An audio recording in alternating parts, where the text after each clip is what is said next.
Sometimes life is messy. Have you ever wished you could refocus your mind, home, relationships, and work life? Join us as we use research-based information to make practical changes and simplify life. This is Life Simplified.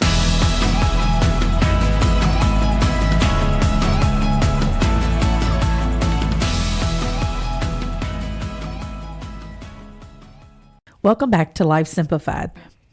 This month is all about bridging generations, learning how the best to connect and communicate with people in our lives that are from different generations or maybe opposite ends of the same generation. This week, we dive into baby boomers, which consist of those born between 1946 and 1964. Okay, do you guys know anybody that are baby boomers?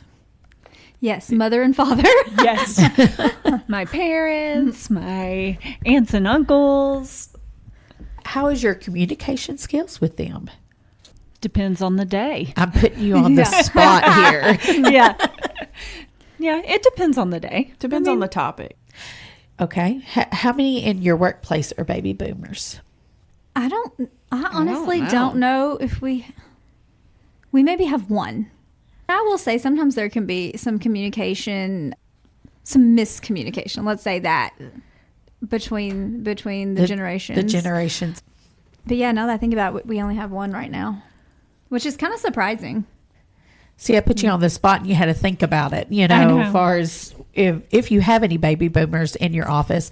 I do not. We are all either Gen Z or millennials is in my office. So, but I do have some aunts and uncles that are in the boomers. My parents are in the silent. So they're not in the boomers and that. So, but we have different people. We have people around us that are boomers or in different generations than we are. Communication skills is what we're going to talk about in our workplace.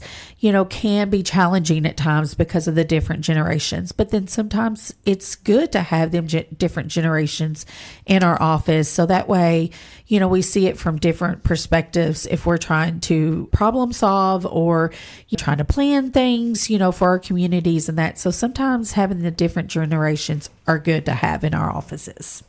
Just to give you a little bit about baby boomers, their work ethic, they often describe of having a strong work ethic and work-centric values. They're defined by their professional accomplishments and prioritize and commit over flexibility. Their work ethic may be rooted in their experiences of economic struggles during times of uncertainties. When I think about baby boomers' work ethic, I think exactly what you said. They're very committed and they do pride themselves in their professional accomplishments.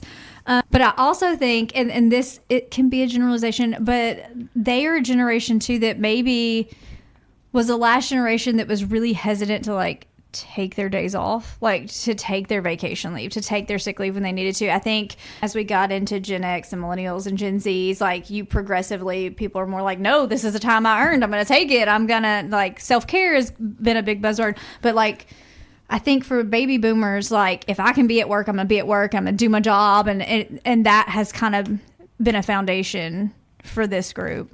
They're described as independent and self-asserted, and I still think it goes back to their period of time when they was born and the years that they went through with the different life events that happened with that.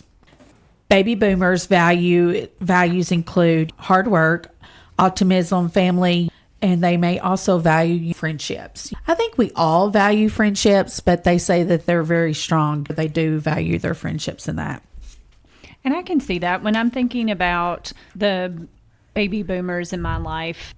I would say that they do embody those characteristics, and they are very hardworking, and they do value relationships. My mom has a standing Zoom conversation with her siblings and her mother each week, and they all try to make it. And it's a set time, and I'm like, hey, Mom, you want to do X, Y, and Z? And she's like, I got Zoom. So yeah, I got a Zoom. No. I love that. And I also think with the that they value family and relationships. And if you think about it, I think maybe they were the first generation that really focused on family time, not just family dinners, but like spending time with children, like playing with children, going to like different sporting events and things. Because I know when my parents talk about their grandparents, which would have been the generation above them, you know, it was a little different. Like, I don't think there was as much as like, okay, the child is dictating what the family does and everybody's rotating around them, and those, like, building that relationship it was more of like, no, the children do what they're supposed to do and we do work and we have family meals, but you could see kind of the differences in the generations. And I can remember, like, my husband's grandmother, she's precious, and she was talking to me one day, and she was like, you know, I didn't really play with my kids. And she was like, I guess I don't know if I should have, but like, that's just not what we did. But then now she was like, I see my daughter-in-laws playing with their grandchildren and like being a little more interactive in that way, instead of just a caregiver, but also like a companion and a relationship builder. And she recognized that and kind of shared that with me. And I think it was just like the differences of the generations and how they were raised and the values as they shift and as the world changed. And so I can see that. And even now, like, I feel like the boomers really value holidays and family events and get-togethers, and they put a lot of emphasis on everyone needs to be there. And I can say, you know, that definitely fits that research. It's also, baby boomers are influenced by rock and roll, folk music, early television programming, and attitudes towards drug and sexual freedom. They also may have encouraged peace and unity and protest against war and violence during their time, because there was a lot of things going on in their time when, you know, a lot of war. You know, a lot of fars when rock and roll, you know, having lots of different concerts. Woodstock was during that period of time as well. So we done a survey, asked people around us and also on social media, 4 different questions we asked them. What do you guys think? What do you think boomers said was their method of communication, their preference? Probably face-to-face. That's what I was thinking. I would think they would want to be with someone that they were talking to. Okay. I don't know. I talk to my parents on the phone a lot, like on the cell phone, and my sister doesn't live nearby, and so we don't have as much face to face. So I think they're really comfortable with communicating just like voice phone call. So if it can't be face to face, then being able to talk. Yeah. Yeah.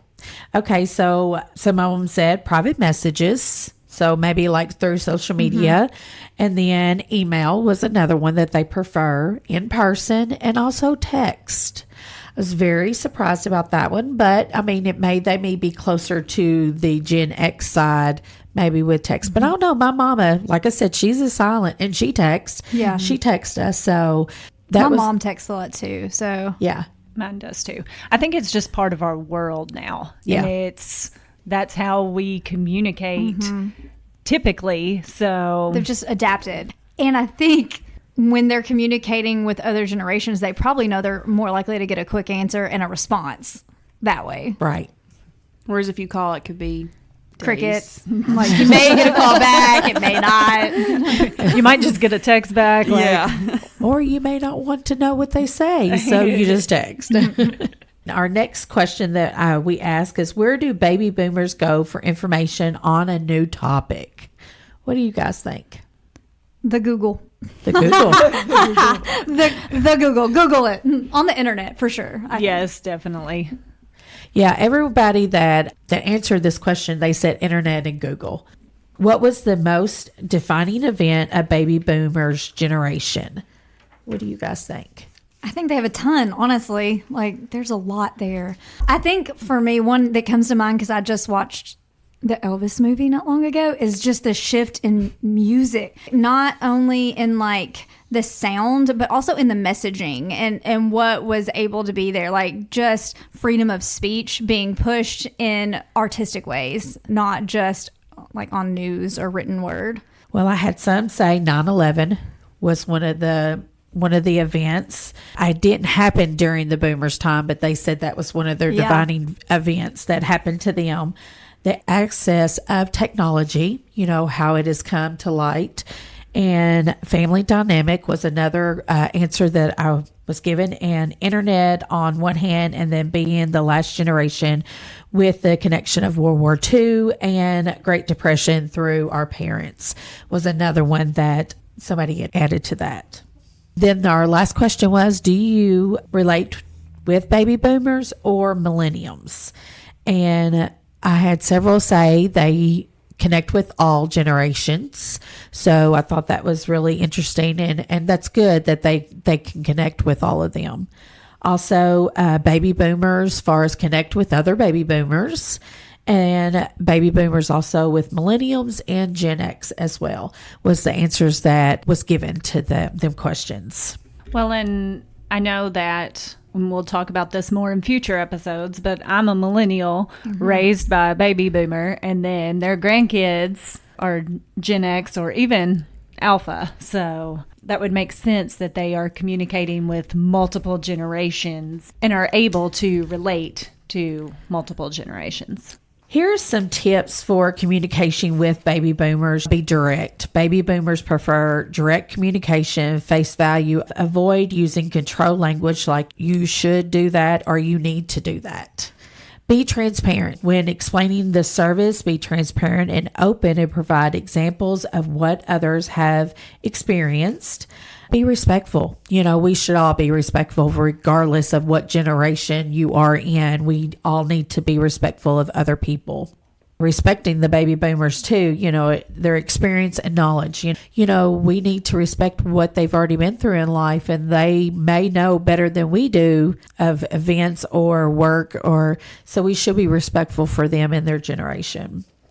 Be honest. Baby boomers value honesty and trust, so keep your message clear and relevant and truthful. Don't come in there with half the truth of everything. Just be honest and be very clear with what is going on in your workplace. Be simple, using plain language, clear messaging, and visual appearing design. I'll tell a little story on my dad.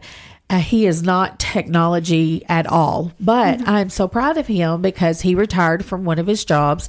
Then he picked up a side job. He's a mechanic. He had to learn how to clock in by a computer.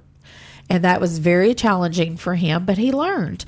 It took him a little bit. I had to show him some and then some of his coworkers, but he was able to learn how to clock in by that computer. Like I said, he's a lot older, but he was able to do it. So just be patient with that person if they don't have the capability of certain things, just like yourself.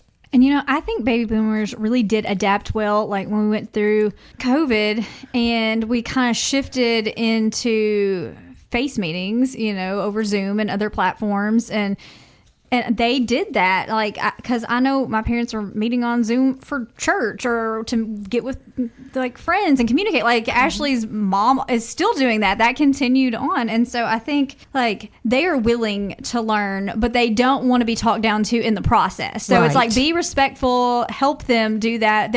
I don't think that they're no. I think they actually really appreciate all the changes they've seen in technology. Baby boomers likes that face-to-face, like we just said a while ago. They like having that communication face-to-face. They also value formal communication channels like phone calls, meetings, and also memos. Also, follow-up. Baby boomers comes to you with an issue. Follow up with them at work through whatever they're bringing to you. And also ask for input. Baby boomers may only speak up when asked for their opinion, but they aren't afraid to ask for more references and visual explanation. So them are just some of the communication tips for baby boomers if you have them in the workplace. I think they're really good, not only for baby boomers, but for all generations as well. Some big events that went on during their period of time. Just to kind of start off with 1954, Army McCarthy hearing began. 1955, Rosa Parks refused to move the back of the bus. 1957, first nuclear power plant was discovered. And 1960, Kennedy's elected president. 1962, Cuban Missile Crisis. 1963, Martin Luther King led March on Washington, D.C. 1963, President Kennedy was assassinated. 1964, Civil Rights Act of 1964 was passed. In 1965, United States sends ground troops to Vietnam. In 1966, a National Organization for Women was founded. 1967, American Indian Movement founded. 1968, Martin Luther King was assassinated. 1968, Robert Kennedy was assassinated. 1969, first moon landed. In 1970, Kent State University shootings. These are just some of the events that I've researched and I found. I know there's all kinds of other events that may have happened during your generation. And if there was other life events that I did not mention, and if you guys would like to share it with us, you can post it on our social media. Also, you can email us, which is lifesimplifiedpodcast@gmail.com. I will link all the references that I used in our show notes. Thank you all for listening. This is Life Simplified. Thanks for listening to Life Simplified. We are family and consumer sciences agents with the University of Kentucky Cooperative Extension Service. Contact us at lifesimplifiedpodcast@gmail.com.